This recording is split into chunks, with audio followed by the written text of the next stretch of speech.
네, 녹색 성장과 지속 가능 발전. 지금 4주차 강의, 4강 진행하고 있죠. 예. 바로 조금 전에 우리가 이제 살펴봤었던 것처럼 이 지구 온난화의 영향에 의해서 굉장히 다양한 그런 이제 변화들이 일어나고 있단 말이에요. 그리고 1교시 마지막 부분에서 지구 온난화의 영향에 의해서 그 기후 변화로 인한 농작물 감소, 그런 것들로 식량 부족이 지금 지속적으로 일어났고, 식량 부족으로 인해서 영양실조들이 점점 지금 지속적으로 사실 감소하다가 다시 늘어나기 시작했다는 거예요. 2010년대에 접어들어서 이게 바로 지구 온난화와 영향이 있다라고 지금 보여주고 있는 자료이고요. 이걸로 인해 가지고 이렇게 영양실조로 인한 그런 제3세계들 또는 아프리카에서 난민들이 발생하기도 하고 심각한 문제를 갖다 이제 겪고 있기도 하죠. 그렇죠? 이러한 다양한 영향들이 지금 이제 일어나고 있는 거고요. 이거 이외에도 지구 온난화의 영향으로 지금 여기서 이제 나타나는 건 뭐냐면은, 여기 그래프로 나타나 있는 거는 댕기열이라고 하는 것은 말라리아 이런 것들하고 거의 이제 유사한 그런 이제 전염병인데요. 모기가 이제 그 전염을 갖다가 일으키는 그러한 전염병인데, 바로 그 댕기열을 갖다가 일으키는 매개 모기, 말라리아도 마찬가지입니다. 발생 빈도가 점점 증가하고 있다는 거예요. 요거는 지구 온난화에 의해서, 즉 이집트 순모기니 또는 흰줄 순모기니 하는 이러한 모기들의 서식 환경이 지금 따뜻해져 가지고, 이게 따뜻한 열대 지방에서 이러한 그 모기들이 많이 이제 서식을 하게 되는데, 이런 것들이 점점 이제 온대 지방, 우리나라에도 등장을 하고 있다는 거 아니에요. 이게 굉장히 심각한 문제예요. 영상 같이 한번 보실까요? 이렇게 중부지방은 긴 장마가 이어지고 있습니다만, 제주도를 비롯한 남부지방에는 30도를 넘는 폭염이 계속되고 있습니다. 이런 기후 탓인지 고열을 동반하는 무서운 아열대 감염병이죠. 댕기열을 옮기는 베트남 흰줄 순모기가 제주도에서 처음 발견됐습니다. 우리나라 기후가 아열대처럼 변해가면서 베트남에서 들어온 흰줄 순모기가 살아남은 것으로 추정되는데요. 박주연 기자가 보도합니다. 제주도에서 채집한 흰줄 순모기입니다. 제주대 의대가 분석한 결과 국내에 자생하는 흰줄 순모기와 달리 유전자 염기 서열이 베트남 흰줄 순모기와 일치했습니다. 베트남 흰줄 순모기는 고열과 출혈을 일으키며 치사율이 높은 댕기열 바이러스를 옮길 수 있는데, 국내 서식이 확인된 건 이번이 처음입니다.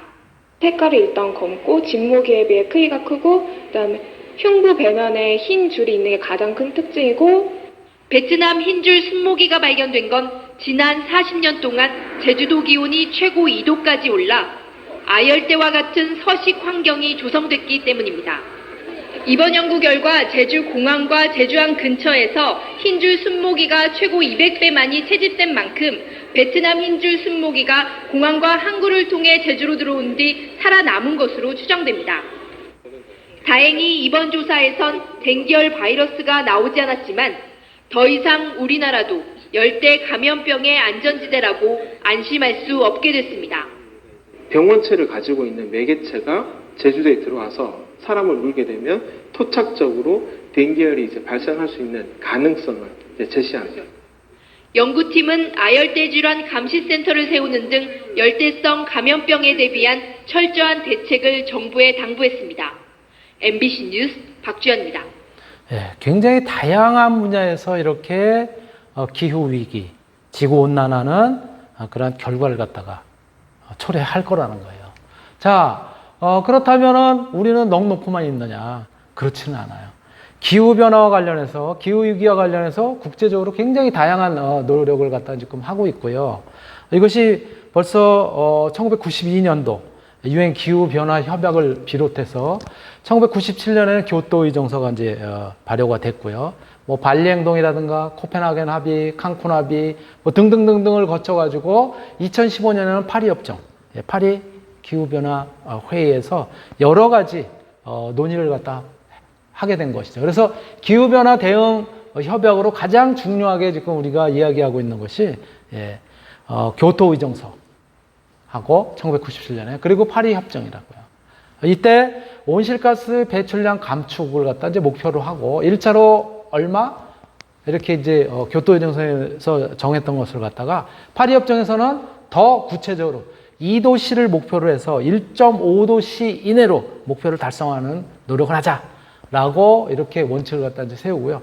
범위로는 온실가스 감축, 그다음에 온실가스 감축뿐만이 아니라 뭐 기술 이전, 역량 배양, 투명성 이런 여러 가지 요소에 대해서 우리가 깊이 각국이 노력해야 될 것이다. 그리고 감축 의무 국가가 교토 의정서 때는 주로 선진국이었었는데 파리 협정에서는 모든 나라 목표 설정 방식도 하향식이냐 상향식이냐 또 목표 불이행의 징벌을 갖다 어떻게 할 것이냐. 근데 파리 협정에서는 비징벌적 그리고 목표 설정 기준은 진전 원칙, 종료 시점 규정 없이 지속 가능한 대응이 가능하도록 그렇게 하고 행위자도 국가 중심에서 다양한 행위자가 참여하도록 그렇게 독려하는 방식으로 이제 바뀌게 됐고요. 이러한 국제적인 회의라든가 이런 것들을 지속적으로 지금 하고 있다는 거예요.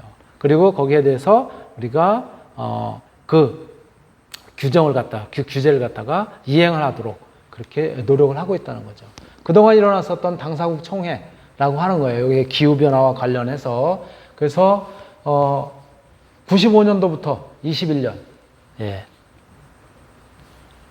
이르기까지 95년도부터 시작해가지고 15년에 이르기까지의 그때 이제 회의를 했었던 그런 이제 횟수를 갖다가 쭉 그 표로 나타냈고요. 잘 안 보이겠지만 그때 어떤 내용들이 이제 검토가 됐고 회의가 됐었는지 이러한 것들을 갖다 이제 표로 나타냈고요. 그때 사용했었던 엠블렘이라든가 뭐 이런 것들 여러분들이 보기 쉽게 표현을 했습니다.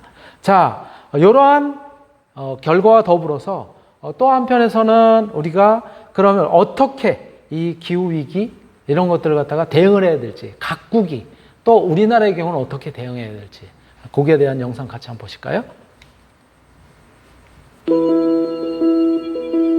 2020년 인류를 휩쓴 커다란 위기 코로나19 경제, 사회 그리고 우리의 생명을 위협하고 있습니다. 코로나19와 함께 인류 공동의 위기인 기후변화 1992년 6월 브라질 리우에서 12살 소녀 세번 컬리스 스즈키의 호소와 함께 시작된 국제사회의 기후변화 협약 이후 27년이 지난 2018년 10월 IPCC는 회원국 195개국의 만장일치로 IPCC 1.5도 특별보고서를 채택하였습니다. 전 세계 전문가와 정부 검토위원 수천 명이 참여하여 작성된 보고서는 산업화 이전 대비 이미 1도 오른 지구온도 상승폭을 1.5도 이내로 지켜내지 못할 경우에 심각한 위험성을 구체적으로 제시하였습니다. 이어 2019년 9월에 열린 뉴욕 기후행동 정상회의의 연단에는 다시 한 소녀가 올라왔습니다. 그레타 툰베리는 단호한 목소리로 세계 지도자들이 행동하지 않음을 비판하고 미래 세대의 눈이 지도자들을 향해 있음을 말했습니다. 이 자리에서 유엔 사무총장 안토니우 구에테스는 1.5도를 지켜내기 위해 국제사회에 2050년까지 탄소 배출량을 제로화하도록 요구했습니다. 그리고 2020년 대한민국 기후위기에 대한 사회적 논의와 활동은 그 어느 때보다 활발했습니다.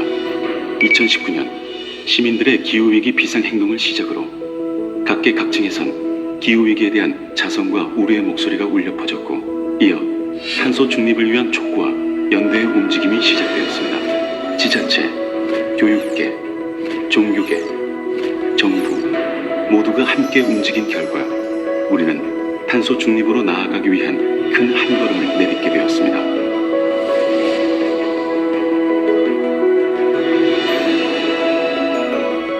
사회 전 영역의 혁신을 의미하는 탄소 중립의 실현과 새롭게 형성되가는 경제 질서에서 우리가 앞으로 나아가기 위해 산업과 생활 기반의 혁신과 더불어 우리 모두의 의식과 행동도 기후 친화적으로 바꿔나가야 합니다. 정부, 지자체, 시민사회가 협력하여 2008년부터 이어온 저탄소 생활 실천운동. 이제 탄소 중립 사회로 가기 위해 모든 사회 주체들의 이해를 이끌어내고 공감대를 공고하게 하여 함께 움직이게 하는 국민 실천 운동으로 나아가야 할 것입니다.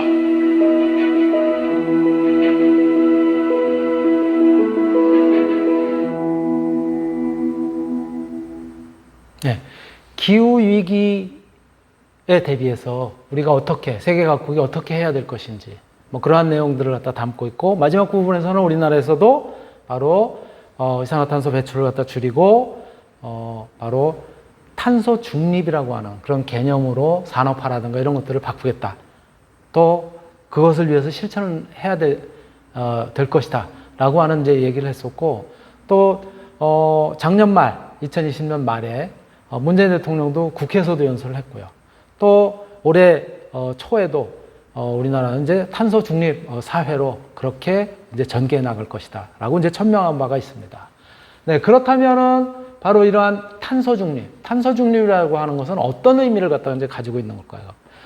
이 탄소 중립이라고 하는 것은 중립이라고 표현을 했는데요. 여기서 얘기하는 중립이라고 하는 것은 기존에는 온실가스를 갖다 굉장히 많이 배출을 한 데 비해서 대기 중에 이산화탄소 농도 증가, 흡수라든가 이런 것들을 통해서 저것들이 줄어드는 그런 것들이 굉장히 적었었는데, 이제는 배출량도 줄이고 또 한편으로는 흡수량을 갖다 늘려서 배출량과 흡수량이 동일하게, 즉 배출은 제로가 되는, 그래서 이산화탄소 농도가 더 이상 증가되지 않도록 순 배출량이 0이 되도록 하는 그러한 그 과정을 갖다 우리가 탄소 중립 이렇게 이야기를 하는 거죠. 그래서 탄소 중립은 대기 중 이산화탄소 농도가 더 이상 증가되지 않도록 순 배출량이 0이 되도록 하는 것으로서 우리가 보통은 넷 제로라고도 표현을 합니다. 특히 인간 활동에 의한 이산화탄소 배출량이 전 지구적인 이산화탄소 흡수량과 균형을 이루게 할 때 바로 이것이 이제 탄소 중립이 진정으로 달성된다라고 이제 볼 수 있는 것이고요.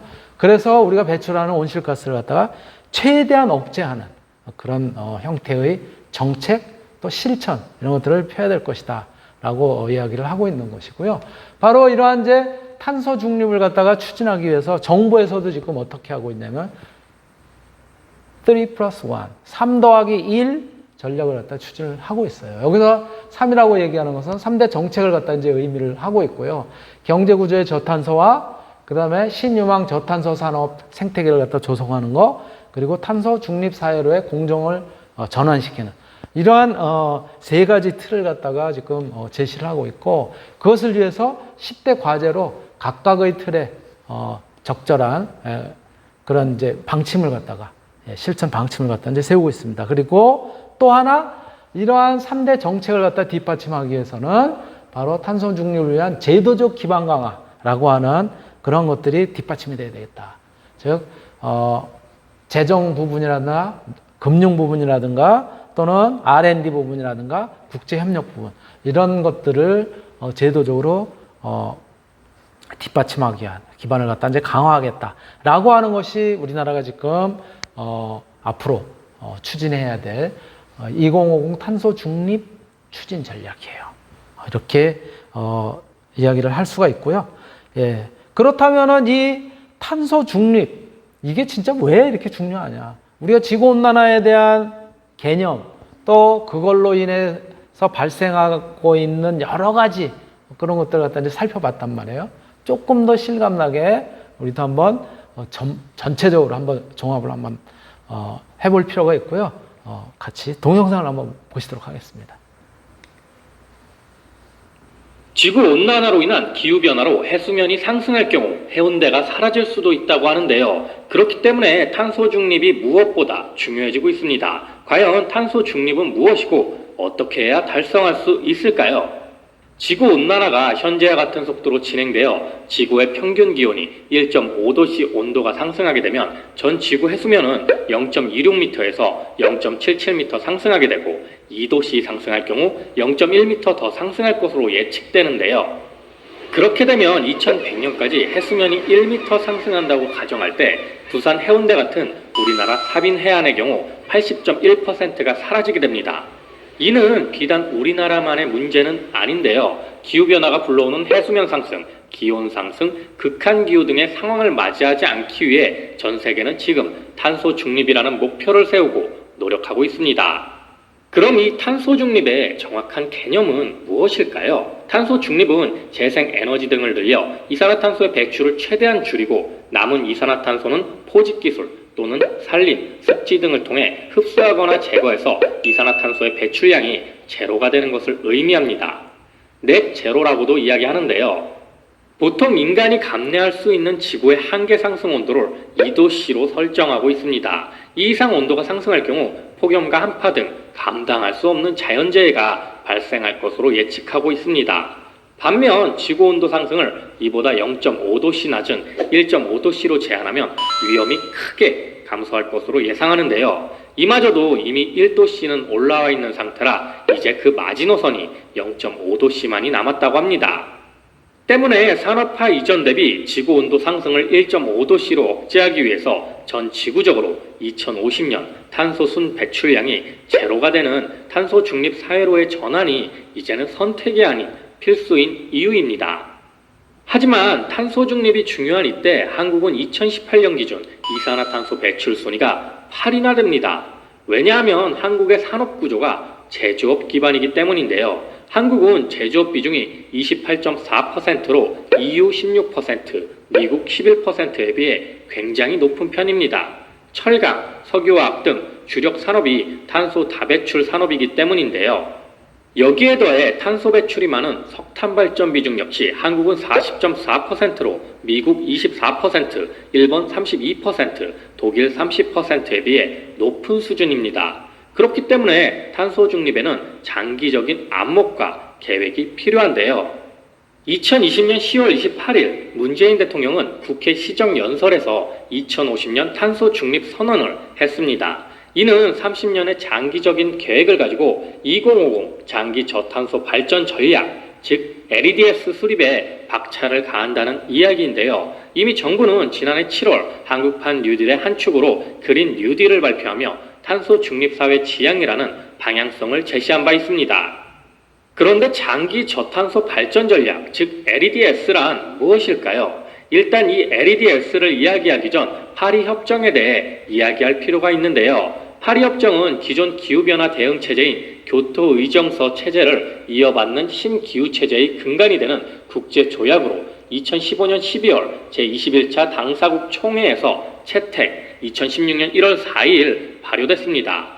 이렇게 세계 각국은 이 탄소 중립을 위해 나서고 있는데요. EU는 2019년 12월 그린딜을 통해 2050 탄소 중립 목표를 발표했고 미국의 바이든 당선인은 2050년 탄소 중립을 공약으로 내세우기도 했습니다. 탄소 배출량이 세계 1위인 중국은 지난해 9월 UN 총회에서 시진핑 주석이 2060년 이전까지 탄소 중립 목표를 발표했고 일본도 지난해 10월 스가 총리가 의회 연설을 통해 2050 탄소 중립 목표를 선언했습니다. 수출 주도형 한국은 이런 흐름에 적극적으로 대응해야 합니다. 물론 2050 탄소 중립은 제조업 중심의 산업 구조, 높은 화석연료 비중, 그리고 높은 무역 의존도 등 한국의 여건을 감안할 때 우리에게 매우 도전적인 과제가 아닐 수 없습니다. 이처럼 어려운 탄소 중립을 달성하기 위해 우리는 무엇을 하고 있을까요?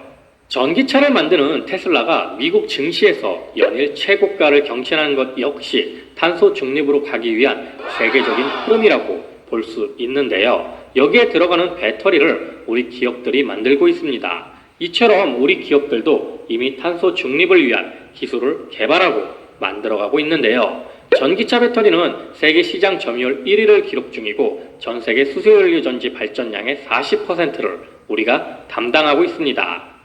에너지 저장 장치 역시 한국이 세계 시장 점유율 1위이며 블룸버그 혁신지수 9년 연속 세계 톱3에 오를 만큼 우수한 혁신 역량을 지닌 국가가 바로 한국이라고 말할 수 있습니다. 물론 이런 기업들의 노력 못지않게 정부의 정책도 중요한데요. 정부는 탄소 중립 사회를 위한 부문별 핵심 전략 5가지를 세웠습니다. 첫 번째, 발전에서는 태양광, 풍력과 같은 재생에너지 중심의 전력 공급 체계와 그린 수소와 같은 새로운 에너지원을 적극 활용한다는 방침입니다. 두 번째, 산업에서는 수소 에너지원 활용을 강화하고 이산화탄소 포집 활용 및 저장 기술을 개발하고 적용해 나가는 한편 스마트 그린 산업단지 등 효율적 자원 분배와 저탄소 제품 개발 및 자원 재활용을 통한 순환 경제 구조를 만들어갈 예정입니다. 세 번째, 건물에서는 기존 건물의 그린 리모델링 활성화와 신축 건물의 제로 에너지 건축물 등 녹색 건축물 확산을 통해 건물 내 에너지 효율을 높여갈 예정입니다. 네 번째, 수송에서는 친환경 미래차 중심으로 운송 체계를 개편하는 한편 차량과 IT의 결합으로 지능형 교통 시스템 구축 및 자율주행 기술을 개발해 나갈 예정입니다. 마지막으로 다섯 번째, 사회 전환에서는 기후 위기에 대한 사회 인식 제고 및 참여 기회 확대, 환경 교육 강화로 사회 전반의 저탄소 인식을 확대하고 전환 동력 확보를 위해 지역 사회 주도의 탄소 중립을 추진한다는 계획입니다. 오늘은 이렇게 탄소 중립에 대해 알아보았는데요. 기후 변화로 인한 폭염과 한파, 식량 위기 등 다양한 환경적 위험들이 우리에게 다가올 수 있다는 점, 또한 새로운 도약의 기회를 위해 탄소 중립에 달성할 수 있도록 우리 모두 적극적인 노력이 필요할 것으로 보입니다. 네, 이렇게 기후 변화, 그에 따른 기후 위기를 갖다 극복하기 위해서 탄소 중립이라고 하는 그러한 이제 정책을 갖다 도입을 해서 추진하고자 하는데요. 각국의 굉장히 다양한 이런 노력 말고도 또 과학계라든가 기술계에서는 지구 온난화의 가장 그런 커다란 역할을 담당하고 있는 이산화탄소를 어떻게 하면 줄일 수 있을까라고 하는 여러 가지 기술들이 개발이 되고 있고요. 바로 그 중에 하나, 이산화탄소를 갖다가 소재로 활용을 해서 인공으로 광합성을 하겠다라고 하는 그런 이제 기술도 개발이 되고 있습니다. 같이 한번 보실게요. 이산화탄소는 지구온난화의 주범으로 세계 각국이 저감 기술을 개발하는 데 나서고 있습니다.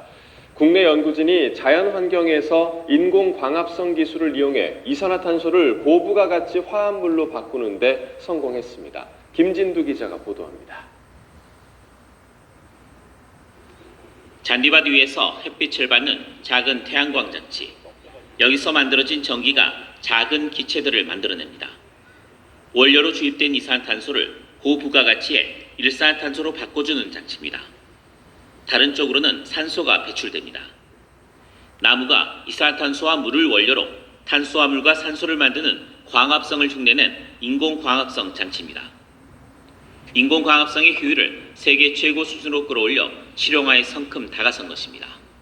태양 에너지를 배급했을 때 12.1만큼 이산화탄소를 유용한 화합물로 전환할 수 있습니다. 실험실 수준에 머물던 인공광합성 기술을 야외에서 구현할 수 있었던 핵심은 나노 촉매. 탄소 결정에 텅스텐을 입히고 나뭇가지 형태로 은을 코팅한 촉매를 만들었습니다. 다른 은 촉매보다 60% 이상 높아진 일산탄소 생산 효율을 보였고 100시간 동안의 시험에도 안정적으로 작동했습니다. 여기에 촉매가 가장 효율적으로 작동할 수 있는 기계적 시스템을 찾았습니다. 촉매 자체의 성능을 높이는 것도 중요하고 촉매의 그런 내구성을 늘리는 것도 당연히 중요하지만 사실 이게 촉매 자체가 시스템에 적용되기 위해서는 이제 그 시스템 자체 내에서의 그런 외부적인 환경이 굉장히 중요하거든요. 이번 연구가 실용화된다면 제철소나 석유화학 공장 등에서 발생하는 이산화탄소를 일산화탄소로 전환해 온실가스를 줄이는 일이 가능해집니다. 특히 석유화학 공정에서 생산되는 기초 화합물들을 탄소가 발생하지 않는 공정으로 생산하는 길도 열리게 됩니다. YTN 김민우입니다. 네. 또 다른 한편으로는 이러한 이산화탄소를 원료로 사용을 해서 그래서 이번에는 탄소 화합물들을 갖다가 화합물들을 만들어내는 그런 연구도 마찬가지로 진행이 되고 있어요. 네, 그것도 보실게요. 석탄 사회를 이을 대안으로 수소 사회가 주목을 받고 있지만 현재 공업 수소 생산 방식에는 문제점이 있었는데요.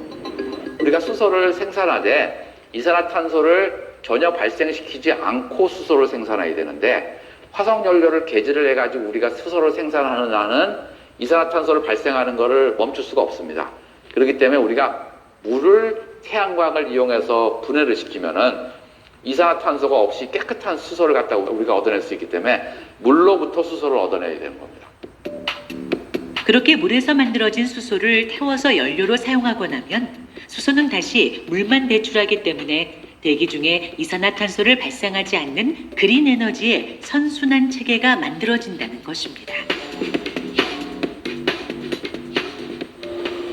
총매 녹여놓은 거 지금 이거야? 그 밖에도 대기 중에 있는 이산화탄소를 더 이상 증가시키지 않고 에너지원으로 활용하는 기술이 현재 학계의 키워드인데요.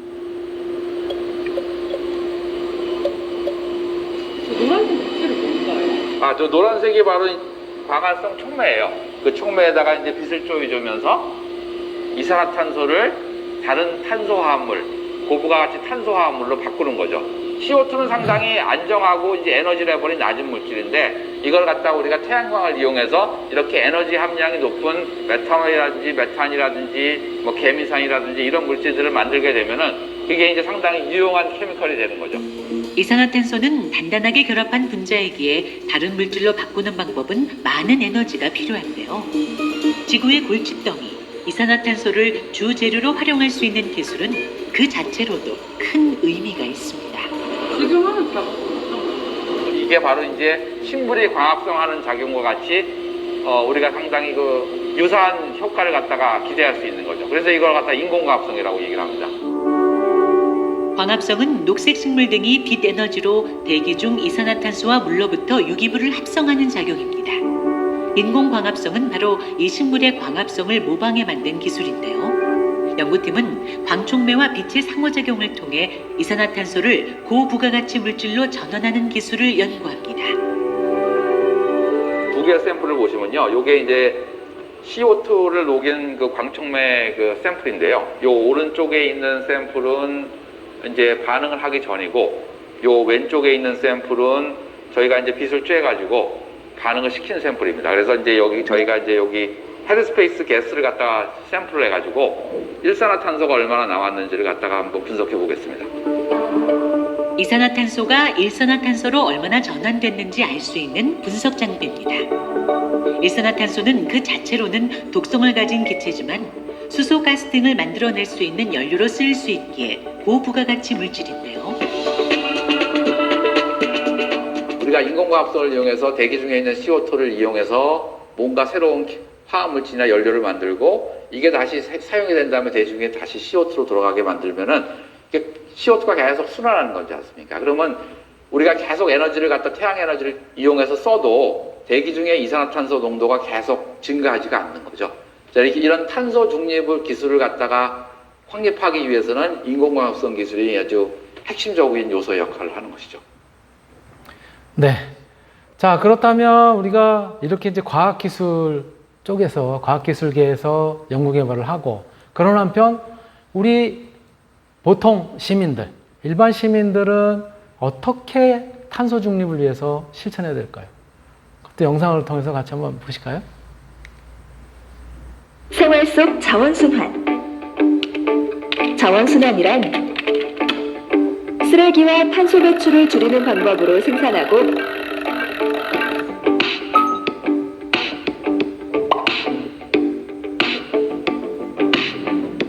저탄소 친환경 마크의 제품을 구매하여 재사용, 재이용하고 올바른 방법으로 처리하는 것을 말합니다. 자원순환 과정에서 폐기물을 줄일 수 있는 방법. 이 네 가지를 기억해야 합니다. 불필요한 것 줄이기. 다시 사용하기. 재활용하기. 에너지로 만들기.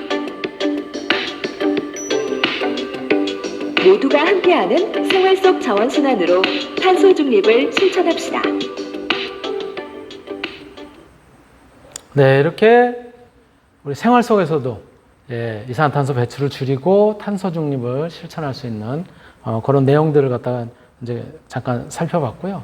자, 그렇다면 우리 기후변화 대응 실천 노력들, 실질적으로 이제 집에서 할 수 있는 것들이죠. 그렇죠? 에너지와 자연절약 실천 측면에서 콘센트 뽑기, 환경 친화적 상품 사용하기, 폐기물 재활용 적극 참여하고 나무 심고 가꾸기와 같은 이러한 이제 일반 실생활에서 우리가 실천으로 옮기게 되는 이제 그러한 것들을 갖다 이제 이야기를 할 수 있고요. 또 다른 측면에서는 온실가스를 줄이기 위해서 그래서 어떠한 실천 방법들이 있는지 또 한번 살펴볼까요? 영상 같이 한번 또 보시겠습니다. 지구 온난화 늦추는 법 첫 번째, 바로 탄소 발자국 줄이기입니다. 탄소 발자국이란 소비되는 제품들의 이산화탄소가 얼마나 발생하는지를 표시한 것인데요. 표시 단위는 우리가 심어야 하는 나무 무게로 나타냅니다. 우리가 무심코 사용하는 종이컵의 무게는 고작 5g에 불과하지만 탄소 발자국은 그 2배가 넘는 11g입니다. 여기서 배출되는 탄소량은 약 13만 톤. 이는 무려 나무 4,700만 그루 이상을 심어야 정화시킬 수 있는 엄청난 양입니다. 평소 종이컵 대신 머그컵이나 텀블러 사용을 습관화하는 것이 좋겠죠. 또한 평소 자동차 사용을 줄이고 대중교통이나 자전거를 이용하는 습관도 탄소 발자국을 줄이는 좋은 방법인데요. 순간의 편리함을 위한 일회용품의 사용을 자제하고 대중교통을 생활화하는 것만으로도 이산화탄소를 흡수하는 나무 수십 그루를 심는 것과 같은 효과를 얻을 수 있습니다. 지구온난화 늦추는 법 두 번째는 바로 물 발자국 줄이기입니다. 물 발자국이란 사람이 직간접적으로 사용하는 물의 양을 뜻하는 용어인데요. 우리가 소비하는 모든 음식과 물건에는 그 생산 과정에서 쓰이는 물이 숨겨져 있습니다. 무심코 생수를 마실 때에도 물 발자국은 물론 탄소 발자국까지 증가하게 되는데요.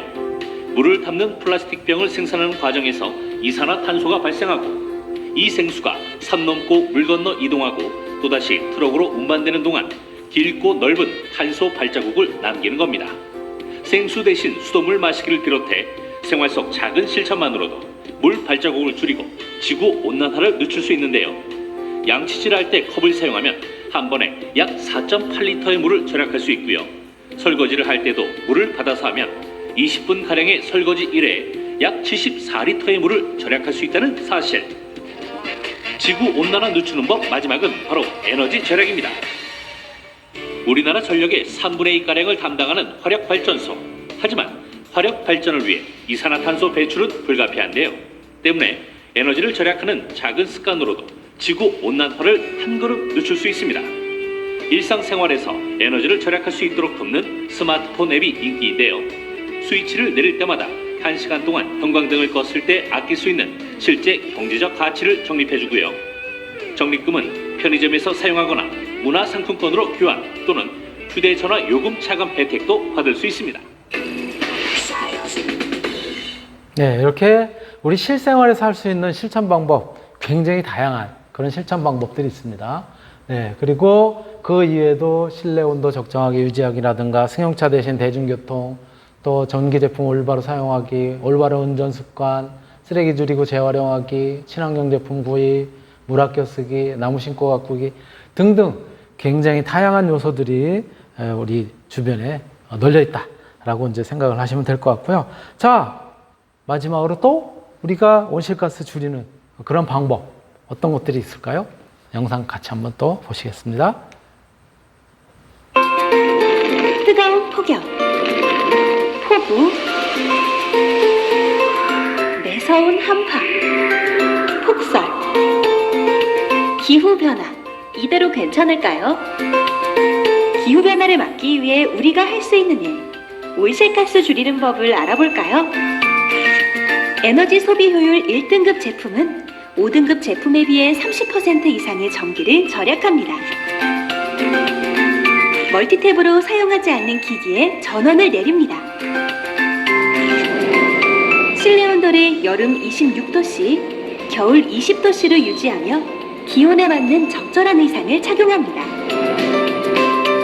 빨래는 모아서 세탁하여 세탁 횟수를 줄입니다. 평소 전기밥솥의 보온 기능 사용을 줄이거나 압력밥솥을 사용합니다. 절전 프로그램인 그린터치를 설치하면 손쉽게 전기를 절약할 수 있습니다. 절수기기를 사용하여 물 낭비를 막습니다. 샤워 시간을 5분만 줄여도 60리터의 물을 아낄 수 있습니다. 철저한 분리배출로 자원을 재활용합니다. 음식물 쓰레기를 줄이는 식습관을 갖습니다. 더 많은 온실가스 감축 방법이 궁금하시면 한국기후환경 네트워크 홈페이지를 방문해주세요. 생활 속 작은 실천으로 온실가스 줄이고 경제도 살리고 생활 속 작은 관심과 실천으로 온실가스를 줄일 수 있습니다. 네, 오늘 우리는 기후위기와 탄소 중립이라고 하는 주제를 가지고 기후위기, 즉 지구온난화에서 유래가 되는 기후위기는 어떠한 과정을 갖다 거쳐서 그래서 이렇게 지금 현재까지 이르게 됐고 그것을 갖다 우리가 기후위기로부터 벗어나기 위해서 어떠한 실천들을 갖다 할 수 있는지 세계 각국의 노력과 또 우리 생활에서의 실천 방법들 이런 것들을 같이 살펴봤습니다. 네, 강의 마치도록 하겠습니다.